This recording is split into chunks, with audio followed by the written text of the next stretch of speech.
Gente querida, eu estou aqui, eu sempre, nessa hora, espero a entrada de um vídeo, mas hoje o meu querido amigo Braulio não me disse que estávamos sem vídeo. E sempre me faz um bem quando entra aquele vídeo de alguém dizendo: oi, Caio, e tal, estou falando aqui do lugar tal, como ontem da Alemanha, cada dia de um lugar, pessoas tão lindas e queridas. Então deixa eu pedir para você ler o nosso WhatsApp, pelo qual você pode enviar os seus vídeos, tá bom?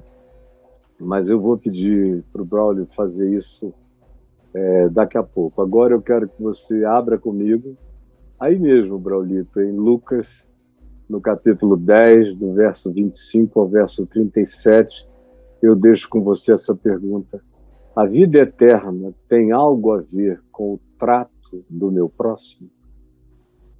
Me responda. A vida eterna tem alguma coisa a ver com o trato do meu próximo? Me diga. A vida eterna tem alguma coisa a ver com o modo como eu trato o meu próximo? Agora, ouça esse episódio de Jesus e guarde no seu coração. Verso 25 diz assim: eis que certo homem, teólogo, exegeta, hermeneuta, intérprete da lei, da Torá, do Velho Testamento, especialmente da lei de Moisés, se levantou com o intuito, com a intenção de testar Jesus, de pôr Jesus em provas. E disse-lhe: isso aqui é aquele Enem maligno, é um cara que quer ver se Jesus diz alguma coisa do que se possa acusá-lo.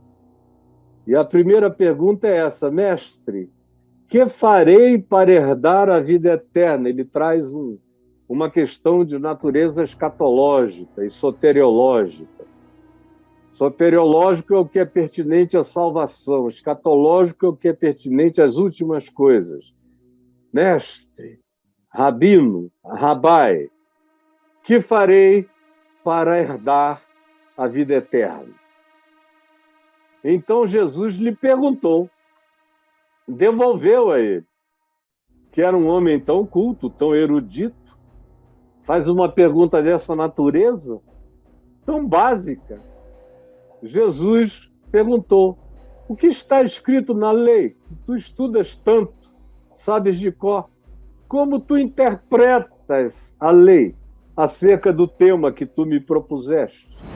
Então, o intérprete da lei, o teólogo, o exegeta, hermeneuta, o erudito, respondeu: ora, na lei, a síntese de tudo é esta: amarás o Senhor teu Deus de todo o teu coração, de toda a tua alma, de todas as tuas forças e de todo o teu entendimento.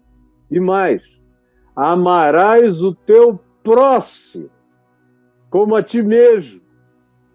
Amarás o teu próximo como a ti mesmo. Ama a Deus e ama ao próximo. Entrega tudo a Deus, todas as dimensões do teu ser.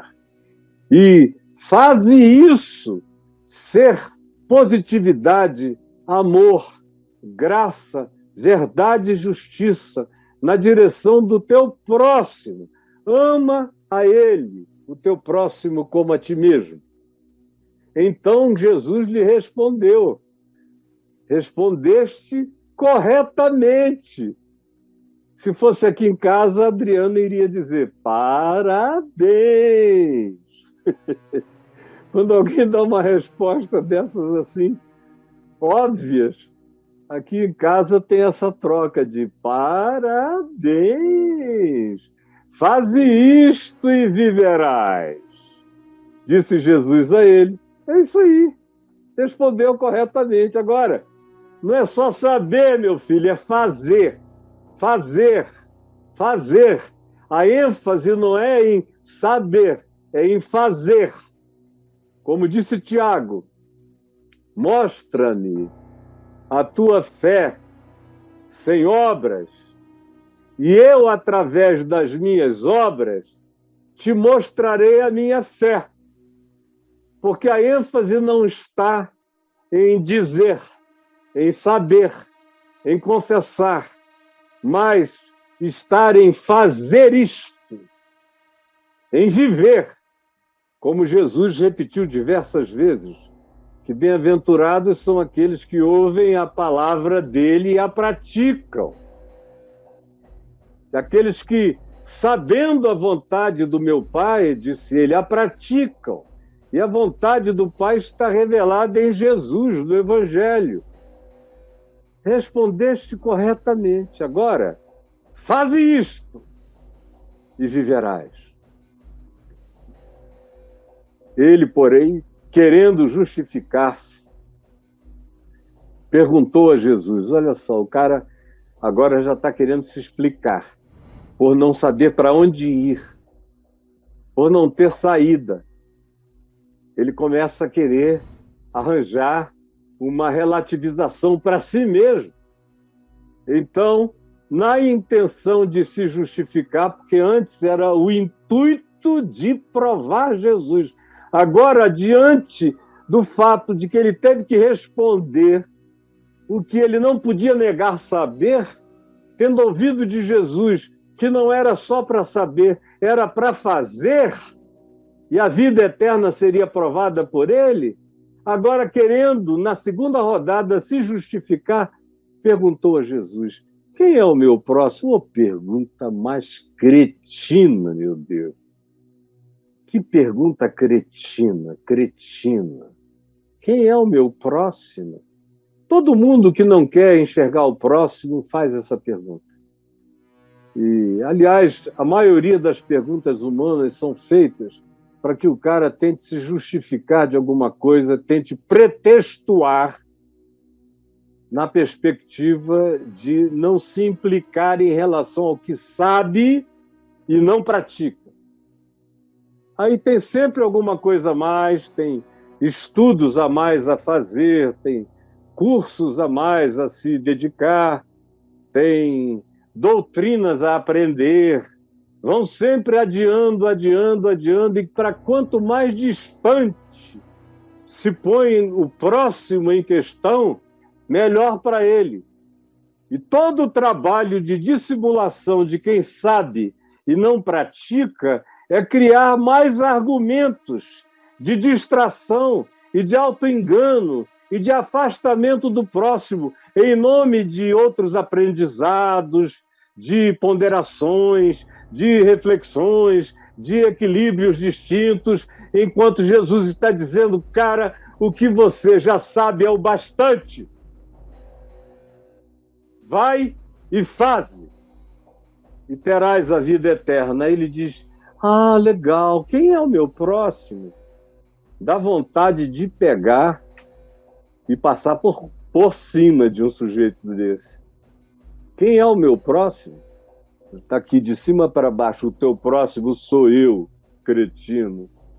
Olhe em volta, todo mundo. Jesus prosseguiu dizendo, certo homem descia de Jerusalém para Jericó, que é uma descida bem íngreme. E veio nessa descida, que naquele tempo era um caminho serpenteante, que ainda existe até o dia de hoje, o antigo caminho romano do primeiro século, eu já o visitei diversas vezes, veio a cair em mãos de salteadores, porque naquele tempo havia muito assalto na descida de Jerusalém, da Jerusalém rica, aristocrática, para Jericó dos pobres. Caiu na mão de salteadores, os quais, depois de tudo, lhe roubarem e lhe causarem muitos ferimentos, retiraram-se, deixando-o semi-morto, desacordado. Casualmente, descia por aquele mesmo caminho um sacerdote, um religioso, aqui da estirpe do homem que fez a pergunta a Jesus, e tão religioso quanto os sacerdotes que mataram Jesus e confabularam para sua morte. Passava por ali um sacerdote, cheio de vestimentas sacerdotais, de penduricalhos, de fantasias litúrgicas, passando por aquele mesmo caminho onde o homem estava semi-morto. E vendo-o, se afastou e passou bem distante, fingindo que não tinha visto nada. Semelhantemente, veio um levita, um cantor do templo, um cara do louvor, do ministério de louvor do Velho Testamento. Descia, acostumado a cantar para sacerdotes nas liturgias do templo. Era um homem de cultos, descia no mesmo caminho, por aquele mesmo lugar, e vendo o homem caído, também passou o mais distante que pôde. O exemplo do sacerdote foi seguido pelo levita. A religião é uma espécie de dominó, como a gente tem um dominó aí no Braulio, um dominó que começa com um dominó pequenininho e ele vai caindo em sequência até derrubar um outro grande. Isso funciona tanto do menor para o maior, de acordo com a conveniência, como também do maior para o menor, de acordo com a conveniência.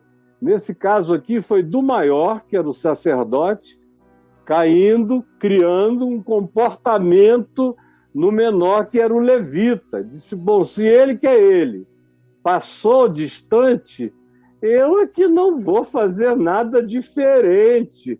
Acaba se criando uma cadeia de instruções tácitas. Instruções tácitas. Passou de longe também. Então, vem um herege, que todos em Israel consideravam herege, a tal ponto que era normal no primeiro século, nos dias de Jesus, que os religiosos extremamente fanáticos e intolerantes fossem todos os dias ao pôr do sol para a porta das suas casas, erguer a mão na direção da Samaria e amaldiçoar a todos os samaritanos, dizendo, malditos sejam os samaritanos pelo Deus de Abraão, de Isaque e de Jacó. Esse era o ódio, eles eram irmãos.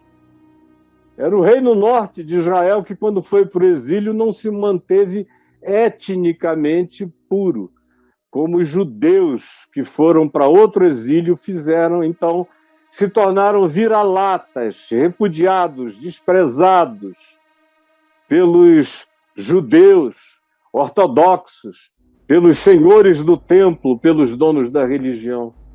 Esse era o espírito da época em relação ao samaritano. A homens e mulheres.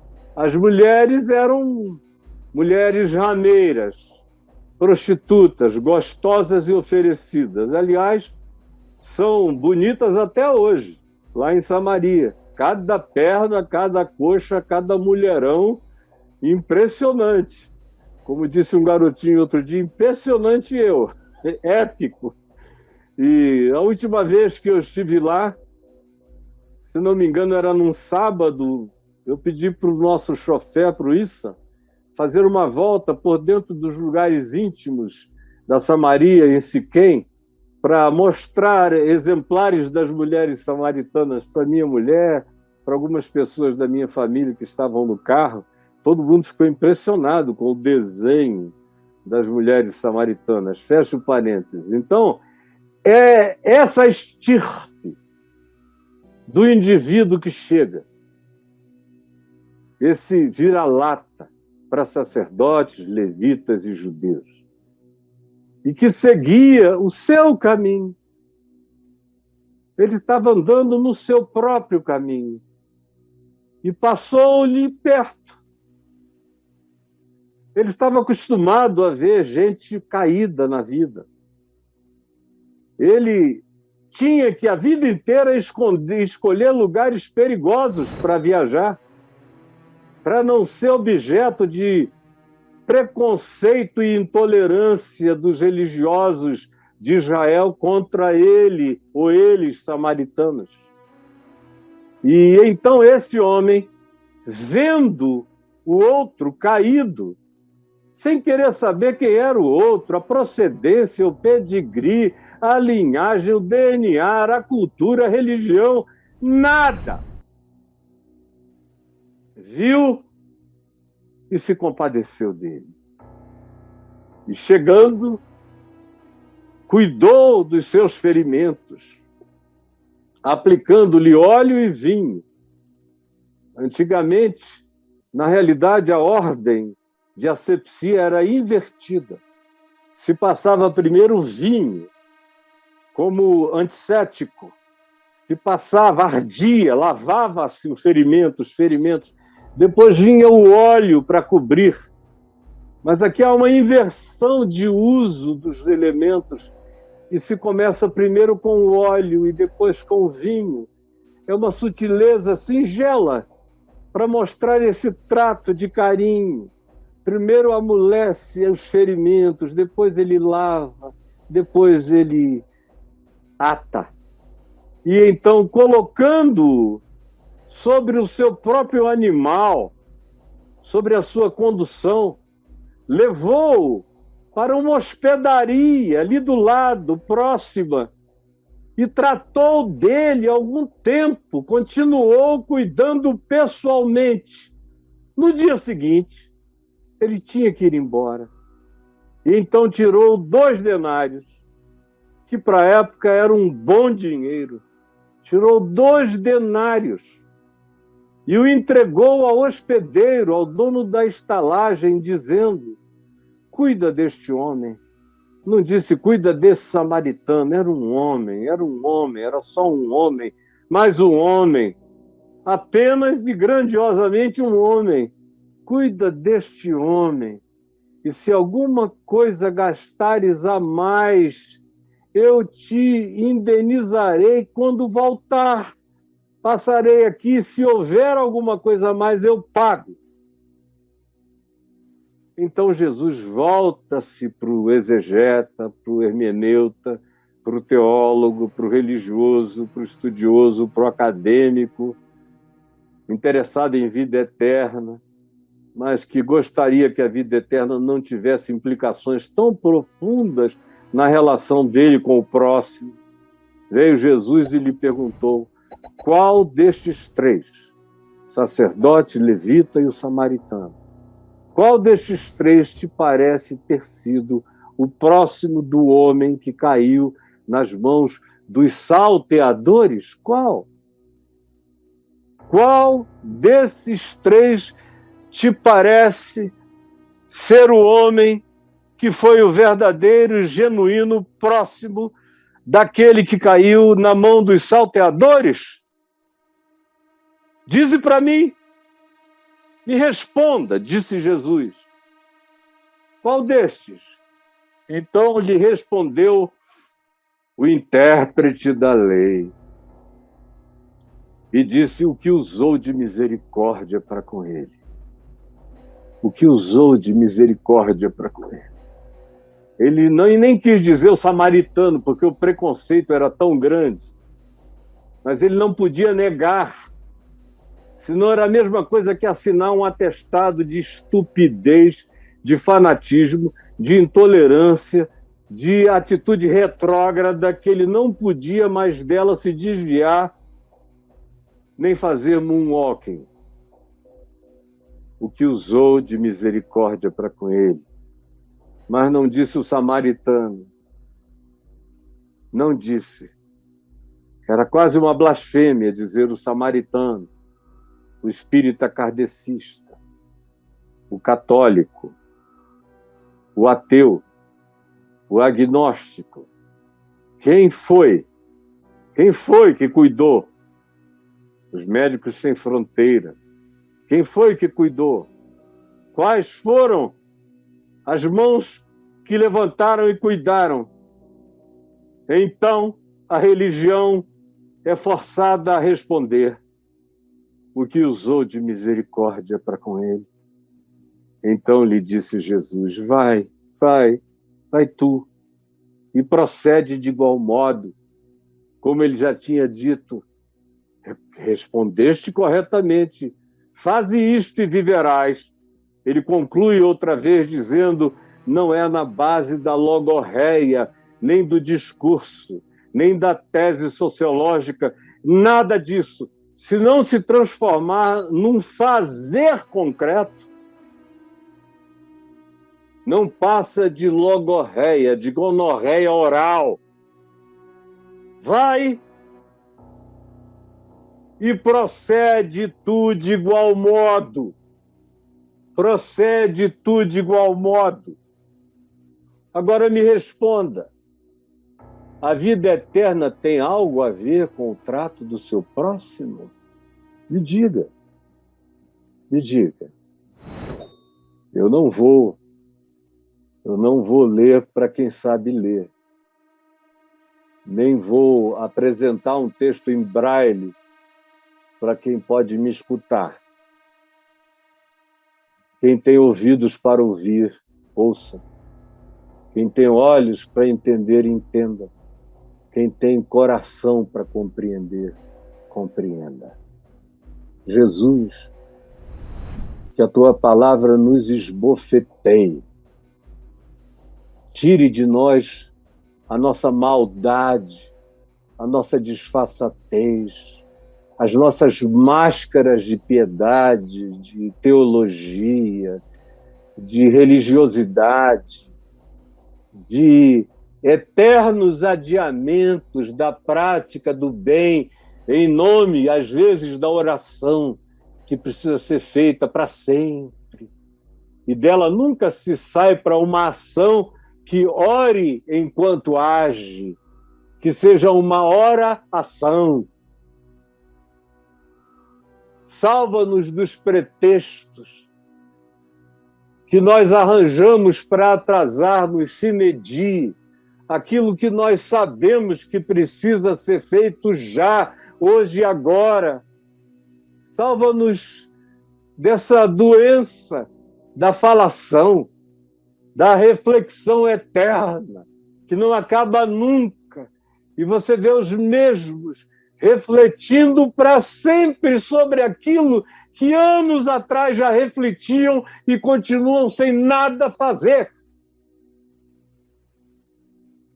Pelo amor do teu nome, eu te imploro. É tão simples, é tão óbvio, que eu me nego a fazer qualquer outra adição além de ler o óbvio. Por favor, que um terremoto do Espírito Santo quebre as estruturas mentirosas, que as estruturas religiosas criaram como pretexto e adiamento eterno da prática do amor, da vida, da compaixão, da justiça e da misericórdia. É o que eu te imploro. Acorda muitos agora, em teu nome, Senhor Jesus. Amém e amém.